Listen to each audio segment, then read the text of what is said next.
Good morning, everybody. I am T. Siddhartha with Arun Kumar. Today, before reading the newspaper, I like to tell you a few things regarding the Telangana politics and also Andhra Pradesh politics. రెండు రాష్ట్రాలలో almost all same కనబడుతుందండి. గెలిస్తే ఒక రకంగా, గెలవకపోతే ఒక రకంగా. ఒకనాడు వీళ్ళే చెప్పారు బీఆర్ఎస్ పార్టీ, మాకు గెలుపు ఓటములు ఒక లెక్క కాదు, ఓడిన ప్రజల వైపే, గెలిచిన ప్రజల వైపే, ప్రజలే మాకు అవకాశం ఇచ్చారు అనే పదాలు మీరు విన్నారు. ఇప్పుడు ఏం జరుగుతుంది రాష్ట్రంలో? ఓడిపోయినాక జీర్ణించుకోలేకపోతున్నాడు. అప్పుడు ప్రధానమంత్రి వచ్చినప్పుడు కలవకపాయ, ఆయన రిసీవ్ చేసుకోకపాయ, అప్పుడు టైం లేదంటివి. ఇప్పుడు ఓడిపోయినావు, జస్ట్ ఒక ఎమ్మెల్యేగా పనిచేస్తున్నావు, నువ్వు చేసే ఘనకార్యం ఏముంది? వాళ్ళు రమ్మన్నారు, గవర్నర్ సభకు సంబంధించి, గవర్నర్ ప్రసంగానికి సంబంధించి పార్టిసిపేట్ చేయకపోతుంది, మాట్లాడకపోతుంది. ఇప్పుడు బడ్జెట్ విషయం కూడా మాట్లాడకపోతుంది. పోనీ కాళేశ్వరం విషయం గురించి మాట్లాడదాం, కృష్ణా వాటర్ గురించి మాట్లాడదాం, వీటి గురించి రమ్మంటే కూడా ముందుకు రాకపోతుంది. ఇప్పుడు సపరేట్ కూడా సైలెంట్గా కూర్చున్న పడుతుంది. పులి వస్తుంది, సింహం వస్తుంది, ఇంకేదో వస్తుంది, ఏడొచ్చింది, ఏం మాట్లాడింది?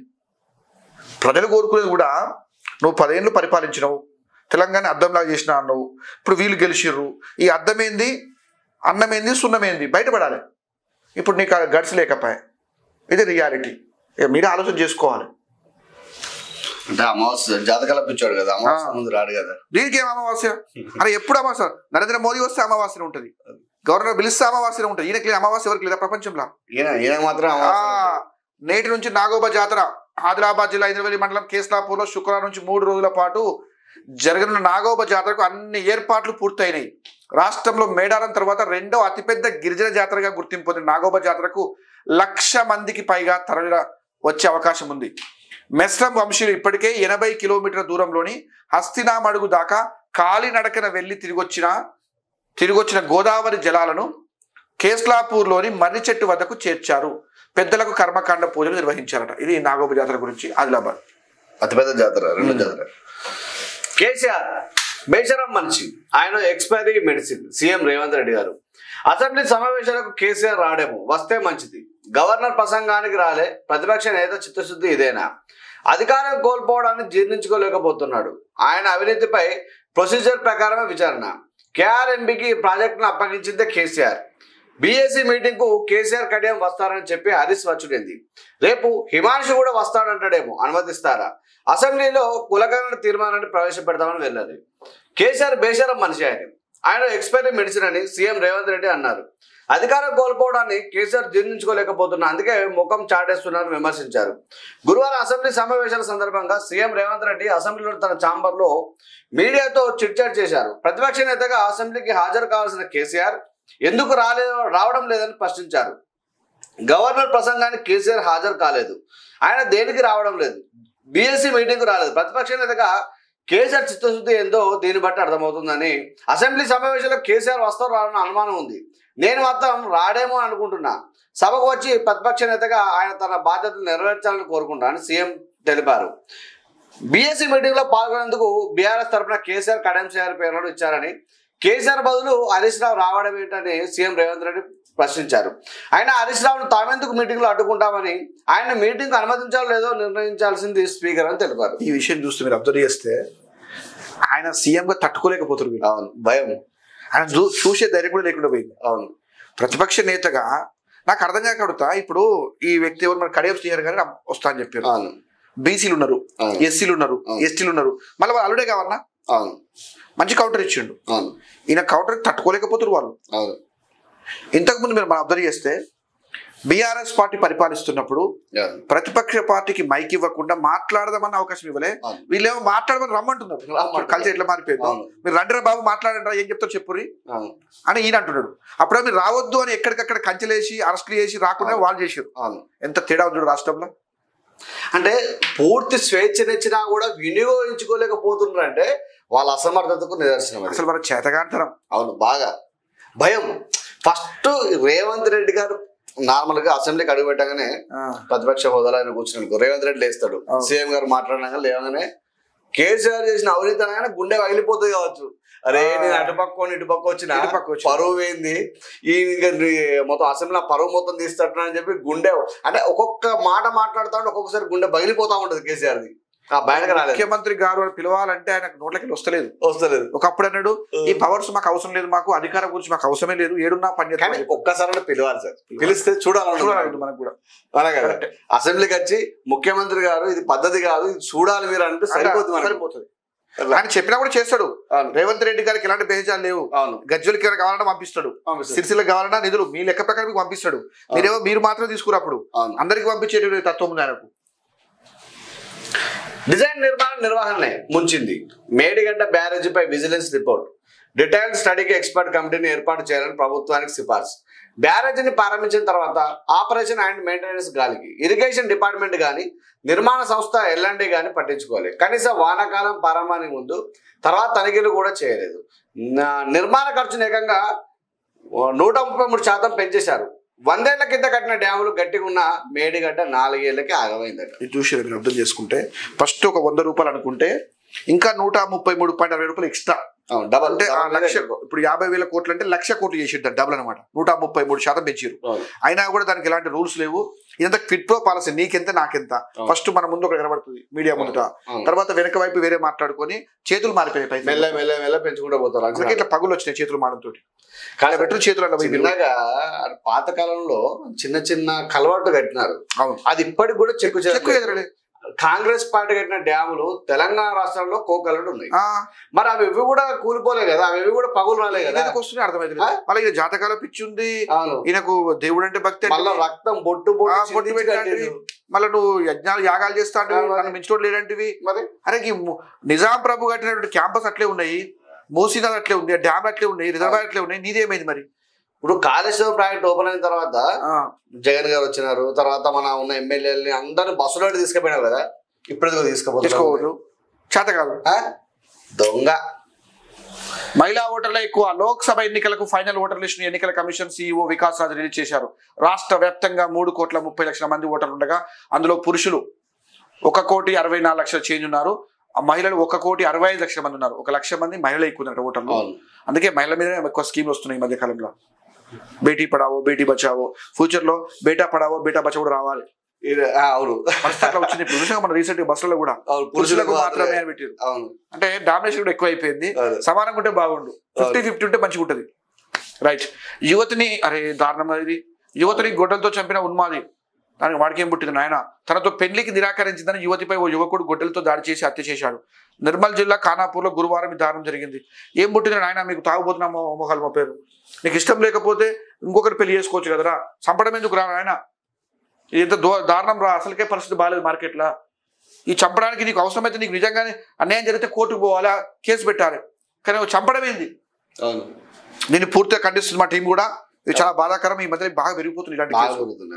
అంటే ఉమెన్ పైన దాడి చేయడము.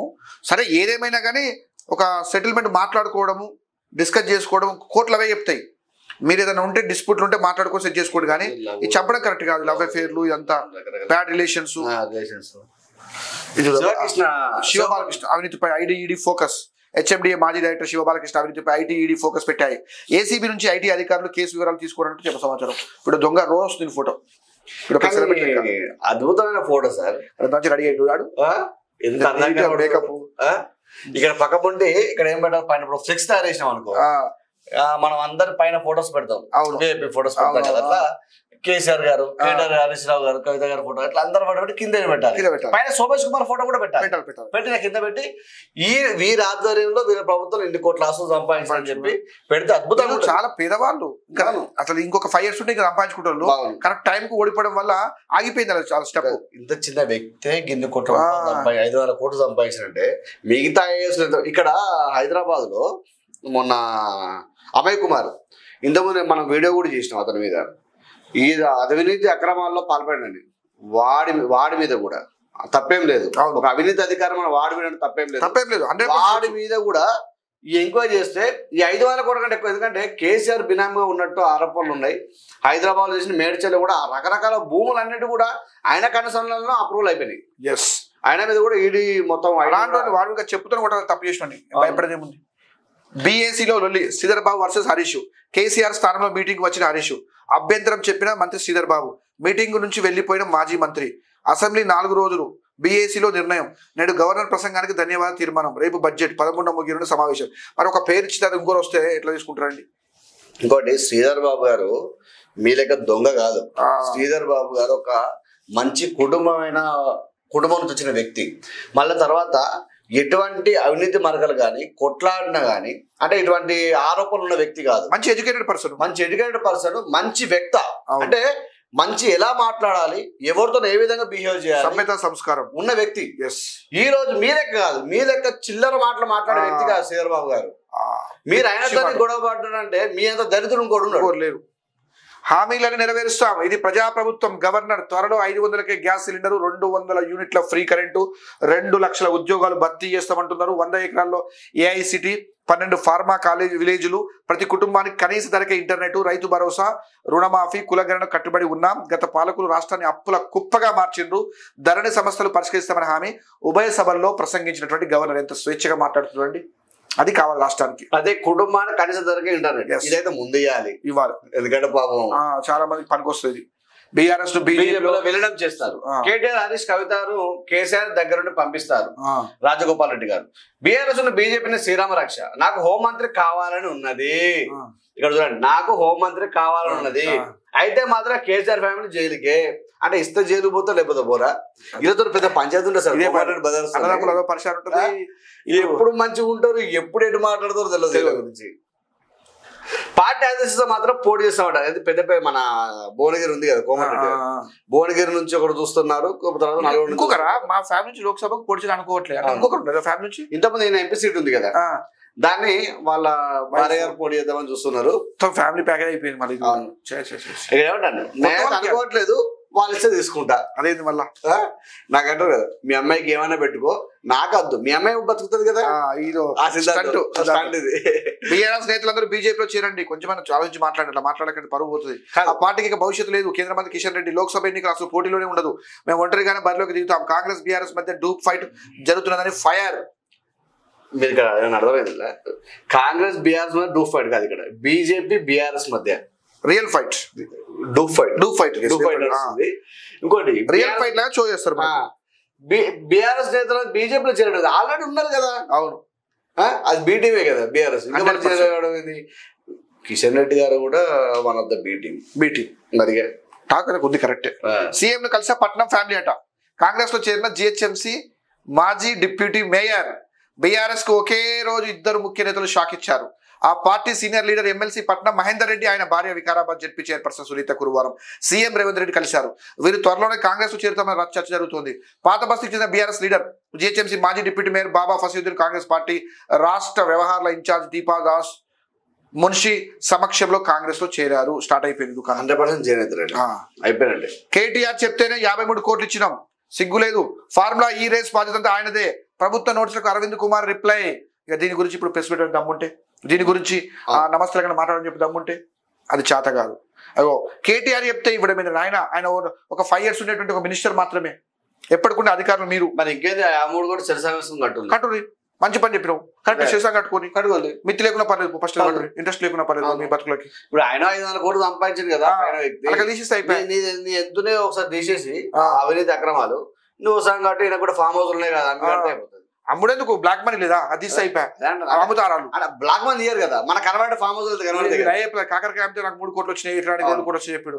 ఇంతకు ఫామ్ లెవెన్ చెప్పాలి. ఈనాడు చెప్పాడు, ఈనాడు పేపర్ లో 1 ఎకరానికి 2 కోట్లు సంపాదిస్తాం మేము కాకరకాయ వేసి. అందుకే వ్యవసాయం ట్యాక్స్ లేదు కాబట్టి అవి చూపించుకుంటారు. కాకరకాయ 3 కోట్లు, బీరకాయ 5 కోట్లు, వంకాయ 9 కోట్లు ఇవి రాసుకొని మళ్ళీ అప్పులు ఉన్నాయని చెప్పుకుంటారు. అప్పుడు ఇట్లా ఈయనకు అప్పు ఉంది, అక్కకు అప్పు ఉంది, హరీష్ రావుకి అప్పు ఉంది, ఆఖరికి కేసీఆర్ కూడా అప్పు చూపించిండు మొన్న. కాకపోతే ఏంటంటే వీళ్ళకి కనీసం అంటే మన అసెంబ్లీ కూడా హరీష్ రావు గారు అంటూ కేసీఆర్ గారు ఎన్ని రోజులు పనిచేసిన తర్వాత సొంత ఇల్లు కూడా లేదు అధ్యక్ష అన్నాడు. మరి ఫామ్ హౌస్ ఏముంది, 5 ఎకరాలు ఉంటుంది. రెంట్ కడుతున్నా ఎవరికన్నా రెంట్ గిట్లు ఇస్తున్నావు, మన పబ్లిక్ ఇస్తున్నాం రెంట్ చూడాలి ఒకసారి. మీ బ్లాక్ పేపర్ మాకు దిష్టి చుక్క. కాంగ్రెస్ పై రాజ్యసభలో ప్రధాని Narendra Modi fire. Black shirts వేసుకొని ఫ్యాషన్ షో చేశారు దేవా. ప్రతిపక్షాల చర్యలకు స్వాగతిస్తున్న వాక్య. ఉభయ సభల్లో white paper versus black paper. శ్వేతపత్రం రిలీజ్ చేసిన బీజేపీ కౌంటర్ గా కాంగ్రెస్ బ్లాక్ పేపర్. అయితే మోడీ గారు అంటే అంటే అందరూ ఏమంటారు అంటే రూపాయి ఖర్చు పెట్టాడు మంచి వ్యక్తి అంటారు కానీ సార్కు మంచి 4K కెమెరా చుట్టుపక్కల ఉంటాయి, మంచి నడిచినా ఫోటో దిగుతాడు. అంటే అట్లా ఒక మంచి టీం ఉంటుంది, ఆ టీం ఉంటుంది. అంటే మొత్తం ఎట్లా అంటే వైరల్ చేస్తా అంటే మోడీ గారు అడుగు పెడితే వేరు ఉంటుంది, మోడీ గారు 3D డిజిటల్. ఎన్డీఏకు 335, మూడోసారి మోడీనే ప్రధాని. India today mood of the nation సర్వేలో వెల్లడి, గతంలో పోలిస్తే ఎన్డీఏకు తగ్గన 18 సీట్లు తగ్గుతాయట. అంటే ప్రభావం తగ్గుతుంది మోడీది. ఇండియా కూటమికి 166, ఇతరులకు 42 సీట్లు. తెలంగాణలో కాంగ్రెస్ కు 10, బీజేపీకి 3 స్థానాలు. మరి బీఆర్ఎస్ కు పరిస్థితి ఎంత ఉన్నాయి? ఇంకా 3 స్థానాలు వస్తాయి. 4 స్థానాలు 17 మొత్తం, ఇంకా 4. ఆ 3 ఎక్కడెక్కడ ఉందో తెలియదు. నా భూతో నా భవిష్యత్తు. ఆ 3 కూడా రావచ్చు, లేకపోతే ఒకటే గెలుస్తుంది. అసలు 0 వచ్చిన నష్టం ఏం లేదు, పెద్ద మ్యాటరే కాదు మనకు.